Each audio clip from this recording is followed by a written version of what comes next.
Hello again, my fellow pilots and my fellow aircraft maintenance personnel. Your host is always Haitham Ali, and I'm an aviation technical instructor. Welcome to my aviation nuggets for today.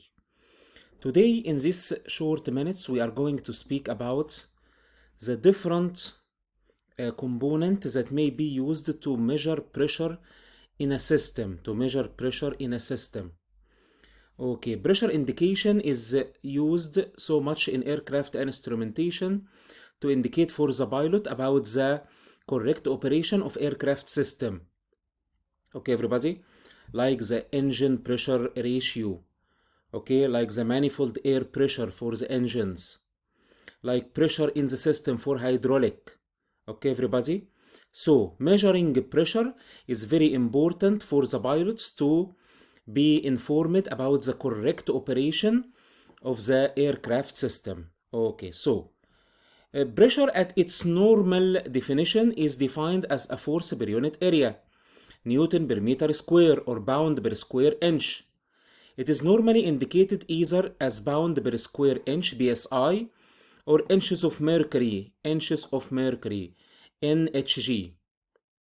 Okay, so the pressure units of bar, 1 bar equal 14.5 psi, and Pascal, 1 bar equal 100,000 Pascal, are also sometimes referred to in aircraft manuals. Okay, everybody? Okay, so what is the component that may be used to measure pressure in a system? Maybe we can use diaphragms, capsules, bellows, and bourdon tubes. Bourdon tubes is very familiar. Okay, bourdon tubes. So again, we may use diaphragms, capsules, bellows, and bourdon tubes. Okay, everybody? Inside this component, elastic pressure sensing elements are used to convert the forces that result from applied pressure into mechanical movement. And then the movement operates a direct reading gauge or an electrical transmitter. Okay, everybody? Again, this elastic pressure sensing element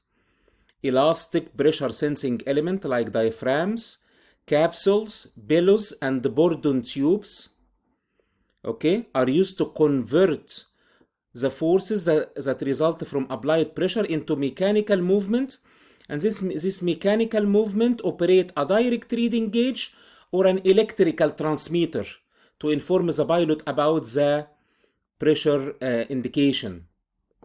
So again, sensing element commonly used include diaphragms, capsules, bellows, and bourdon tubes.